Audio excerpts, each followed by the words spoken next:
Welcome to Burlap Teachers. Enjoy the video. In this video, I will show how to make chili verde pork. Start by trimming and cubing 2 pounds of pork shoulder into bite-sized pieces for even cooking. Brown the pork in batches to build flavor, then remove it and sauté onion and garlic until soft. Add your blended green chili sauce, return the pork, and simmer gently until fork tender.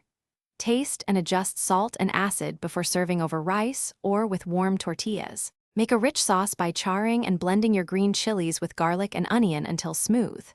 Heat oil, briefly cook the puree to remove raw edges, and stir in 1 cup chicken broth to reach a simmer-friendly consistency.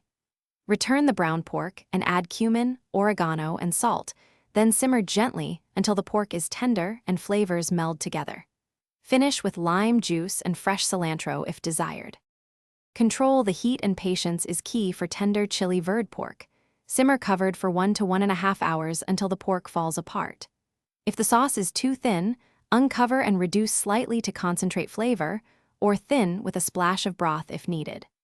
Rest briefly, skim visible fat for a cleaner finish, and garnish just before serving for the best texture and presentation with rice or tortillas.